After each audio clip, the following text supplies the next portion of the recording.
You leave public hospitals to go to mission hospitals telling yourself, they have the fear of God, they're going to take good care of me. Charlie!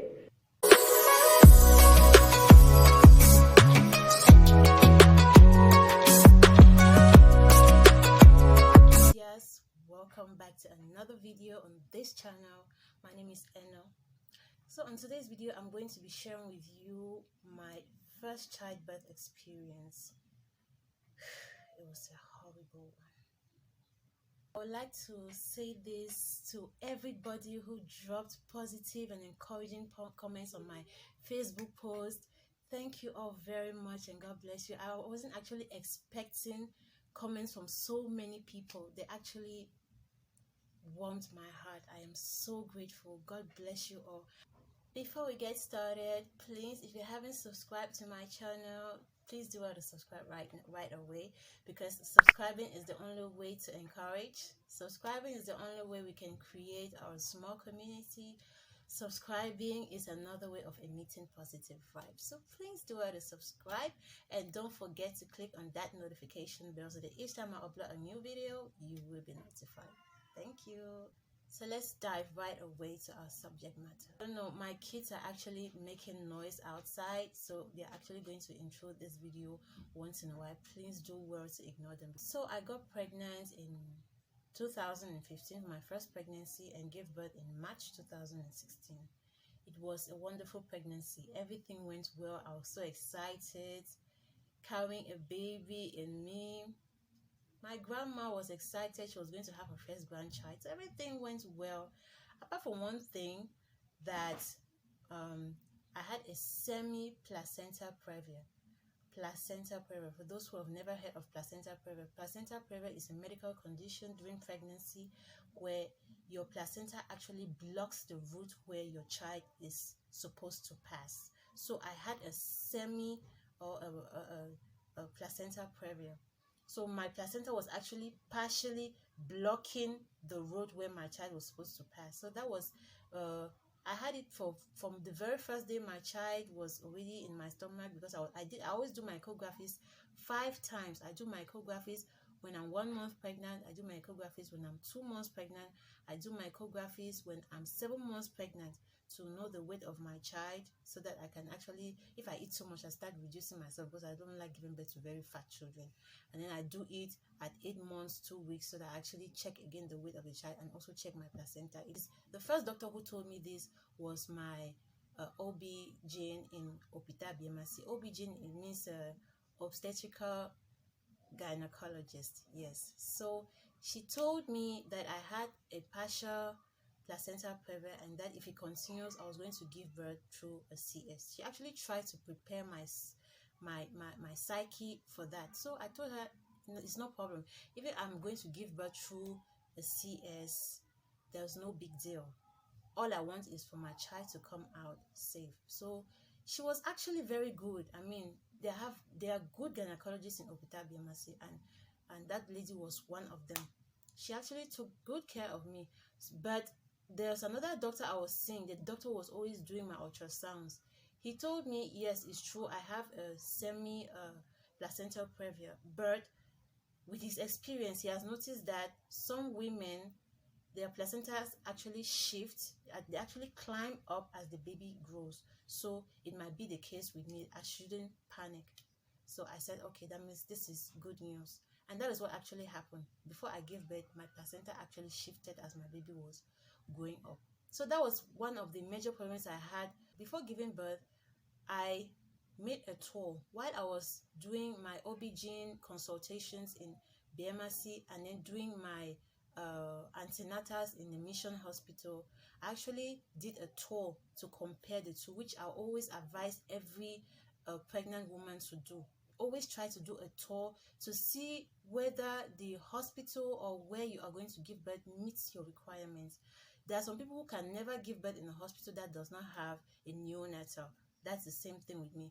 I cannot give birth in a place that does not have a neonatal, that does not have a place where they can easily do a CS if there are complications during the pregnancy. So I actually did a tour in BMC, and I realized that BMC, one at that time, BMC was very, very dirty. Yeah, it was dirty, and I hate hospitals just for that aspect. There are times I go to the hospital fine, but I come out of the hospital sick because of that. So I said, one, the place was dirty. Second thing that actually killed me was the rooms were quite far from the toilet, and I am always alone when I give birth.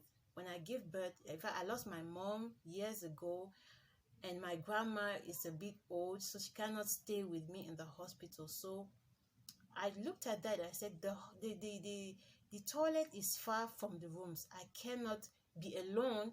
What if I leave my kids? We all know of, what if I leave my child? We all know of the stories of babies being exchanged in the hospital. You leave your baby and somebody comes and exchanges your baby and puts a dead baby there and takes your baby away. So I was really afraid of that. I said, I cannot be in this hospital because going behind there, I put my baby in risk, so I cannot give birth here. But I was still I didn't tell my OB-GYN that I was not going to give birth there. She already knew she had a client for a CS, but she didn't know I was a bit smarter than her, because I was actually doing antenatals somewhere else, and then I was doing OB-GYN in Opita BMC.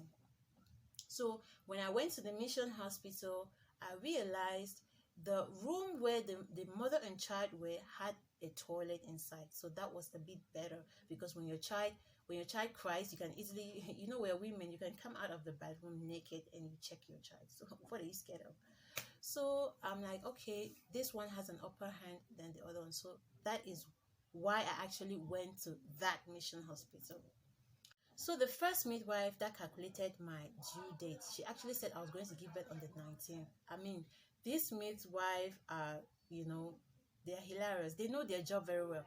And that 19th, I woke up in the morning, sat on the chair, and I was waiting for my contractions. And guess what? From nowhere, a cockroach came and climbed on my leg. As I shivered, my contractions started. That 19th in the morning. So my contraction actually started on the 19th of March, like the midwife said. So I started, I was already aware of everything, the little blood show and all that. I saw it. So the contraction started, and like I said, I read everything from the internet. I read how to calculate it. It was coming and going 45 minutes, come and go. I was calculating it. When it come 45 minutes, I would like put in my mind, this one has taken 45 minutes. I'll estimate, I'll be estimating until it got to one point that the pains had a 10 minutes lapse. 10 minutes lapse. So that was when I knew it's getting close, so I should go to the hospital. That was when the nightmare started, because I actually had contractions on the 19th, and it continued to the next day, the 20th of March. So I got up early in the morning, and I told my brother, because I was living there with my brother, I said, let's go to the hospital, under a very serious rain on a Palm Sunday morning. I woke up. I went first and I told him to stay back. I'll call him. If they ask me to stay back and give birth, then I'll call him to come with my box. So he said yes. I went under the rain. When I got there, it was already, I think, 10:30 to 11. And the lady who was there at that time was supposed to leave by 12. When I came, she looked at me, the midwife. She looked at me. What is it? You see a pregnant woman behaving a type. You're a midwife. You cannot easily tell that she wants to give birth. What is it? I said, I'm feeling pains. I guess it's labor. She went there. She checked me. She said I should keep moving up and down until I get to 10 fingers. And then she was complaining. Where? These your contractions are taking too long. You're the one keeping me here. I was supposed to have left this place. You're the one keeping me here. Do quick. I'm like, Ma, what should I do? What should I do? I'm moving up and down. I was moving up and down with my brother. My brother was right there beside me. Oh, my brother, my darling brother. He was there with me from from the beginning to the end, till the last minute when I was pushing. The woman was there. You're the one keeping me there. Okay, finally the time to give birth came. The woman still said, you're already 10 centimeters, but it seems your contractions are slow. When she told me my contractions were slow, I was already traumatized. I was like, what is this? I'm already 10 centimeters. How come my contractions are still slow when I'm having pains? Okay, I'm going to give you forced labor. Forced labor, how, when I'm already at 10 centimeters? I just tell her that, well, mom, let me just be telling, maybe the baby maybe the baby wants to come at his own time. So as I tell, it didn't make up to 15 minutes. I told her I have the feeling I want to go to the toilet. Hey, that was when I knew this woman was the daughter of Jezebel. Yes, she told me to go to the toilet and poo. And I was like, I used to hear stories about this, that when you want to poo, it means the baby is already coming out. She said, go now. What's the toilet now? Go and poo. Since you want to poo, go there. Then I told her, I said, Mom, I thought they said when you want to poo, it means that it's the baby that wants to come out. Then I say, one go shit. Go now, go shit. Continue. That was when I actually break down. I could not feel the pains of labor anymore, because anger was already dominating my pains at that time. I told her, I said, Mom, do you know me somewhere? She said, what kind of stupid questions? I said, no, please just answer me. Do you know me somewhere? Have you ever come in contact with anybody in my family? Because when you come, they read your book. They ask you, who is your father, who is your mother? I said, maybe you've read my book and maybe you've realized you know somebody in my family. Do you know me? She said, no, I don't know you. I said, but why are you behaving to me like this, like you know me someone? Is it because is it not your job to do this? Even if I'm taking 1 hour of your time, am I killing you by doing this? She said, I beg, leave me for day, leave me other talk for day. Okay, I'm telling her best for day. So while we're inside the labor room, her boyfriend called. Hello, we say you there now. I did come. You need hear someone they holler for my back for you. Now you kill me for your sins. I don't come me sins. Meanwhile, it is written inside that place, no phone calls are accepted inside here. That woman entered with her phone call. She was making her phone call there. She don't forget, no push, no do this. I actually struggled there on my own. The lady saw that the baby was not coming out. Do you know what that woman did? That woman actually came, put her hands on my stomach, pressed my stomach until my baby came out. Imagine the pressure. Pushed the baby until my son came out. I said one thing to myself, thank God. I heard my son crying. Thank God. I just said to myself, hallelujah, my baby is born. Whatever that has happened has happened. I cannot count the number of tears I had, but it was horrible. I had internal tear and external tears. In fact, stitches upon stitches, I cannot count, because I can remember that was when I felt, when I was giving birth, I was already immune to pains. But the pains I felt was when they were stitching me. That side of the story is, when I gave birth, this woman, since she was in a hurry, she wanted to go home. She stitched me as if she was an apprentice learning how to sew a dress. She just did something there, blah, blah, blah, blah, blah, and woke me up immediately for me to go to my room. What happened? I fell. I had lost blood. I fell. I cannot walk. Normally, when that is done, you stay on the bed for at least 30 minutes before you wake up. That is the norm. But that woman, as she finished doing her nonsense stitching, she asked me to wake up. So I fell, and then she carried me. Now my eyes were dark. I could not see anything. She took me to my bed. So I slept a night and realized that my butt was actually, that they used a nail on my butt. I was so uncomfortable. I started crying. So the lady was beside me, who gave birth to a 5-kilo baby. My baby was 3.6 kg. Had no tears, but I did. I had the stitches of my life. So I was crying. The doctor came, that doctor who is a relative to me, came and she said, why are you crying? You've already given birth now. I said, I'm having too much pains right now. She said to me, they stitch you, right? I said, yes. She said, come, let's go back to the labor room. Let me check you. She went there. checked me. The only thing I saw was that she made her head like this. She said, which woman took you for labor? I said, one Yvonne something. She called when I called the woman. She said, look at what you did to this girl. Is this what you were supposed to do? My doctor be don't tell me say, my doctor be talk say, my doctor be talk say. That was when I realized that she actually had a problem with that woman who was a woman from my village. So apparently when she was reading my book, she asked me, where are you coming from? Are you Bayangi? I said, yes. From which village? I said, from Bisongaba. That woman actually was also a woman from Bisongaba. I don't know. In fact, I don't know. Maybe you people should judge, because at one point, I thought the point she had with that woman actually made her to transfer her aggression to me. Yes, that's how I saw the situation. She was actually angry that that woman was talking to her. My doctor told me this. So that woman too was also a doctor, but she kept reminding her that she's not under her instructions. She's under the instructions of the other doctor.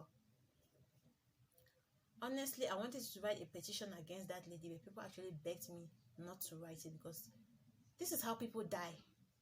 You hear women die during childbirth because of irresponsible behaviors like this.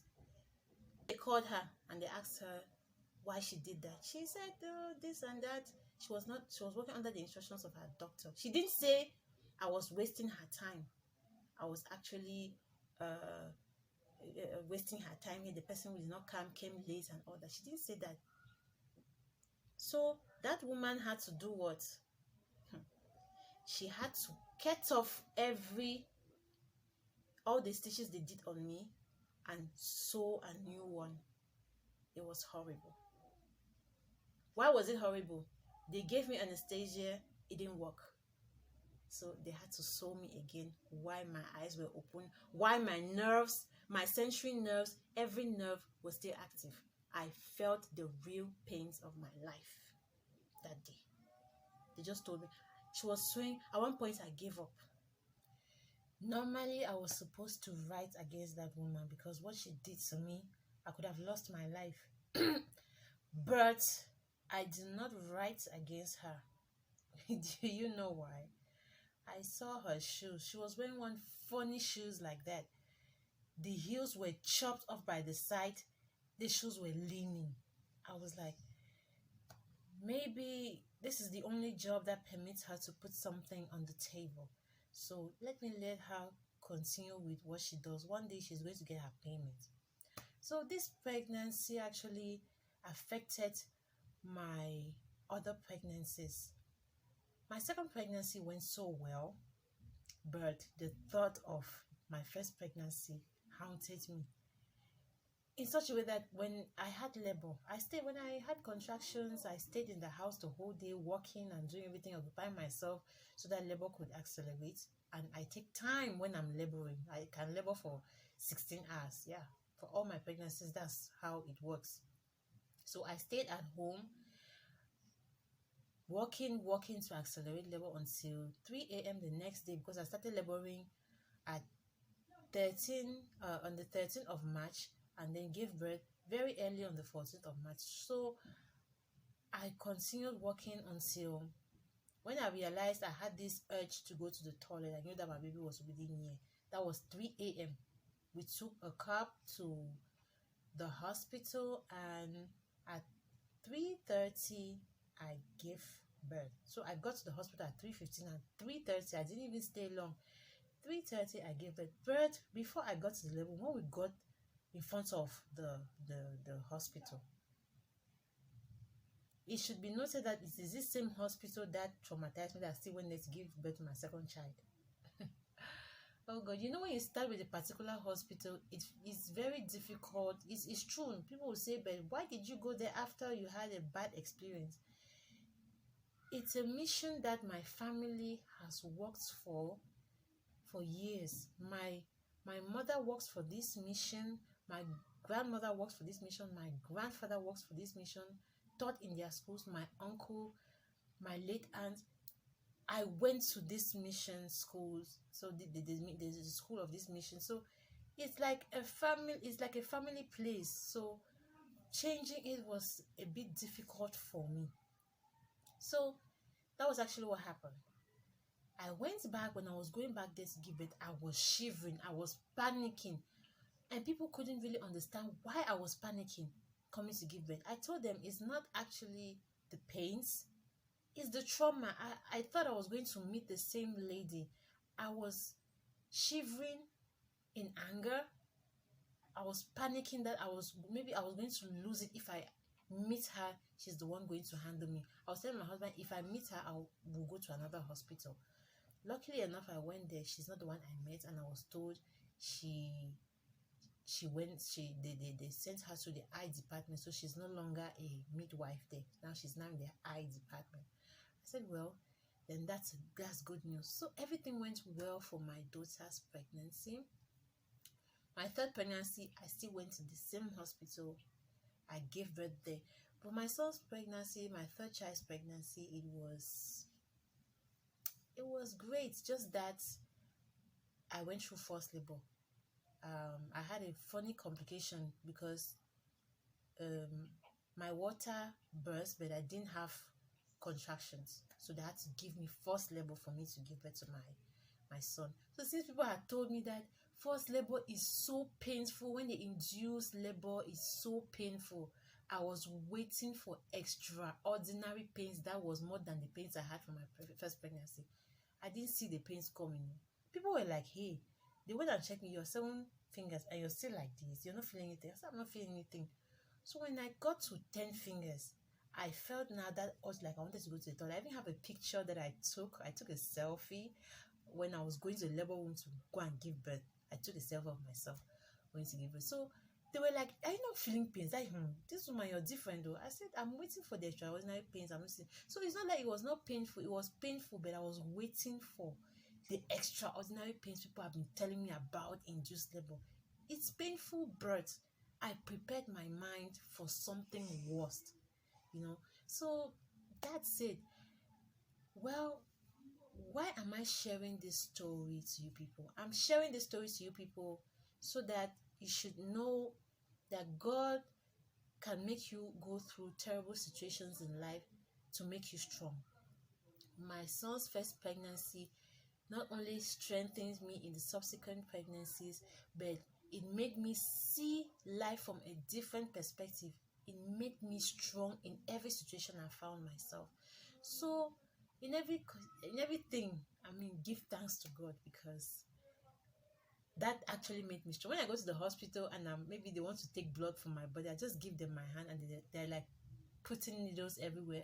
Are you not feeling pains? I'm like, this is small as compared to the pains I've experienced in my life. So please do your job. So do not give up in life. Be positive. Be strong. No matter the situation, be strong. If you're pregnant and you're watching this video right now, be strong for your baby. Be strong for your baby. No matter what, put it in your mind that you carry this baby for 9 months and you must finish this journey. I hope my story inspires you. I hope you learned something from my story. Please do well to subscribe to my channel and also give some thumbs up. Do not forget, I always upload videos every week, so stick around and watch more amazing videos from this channel. Bye bye.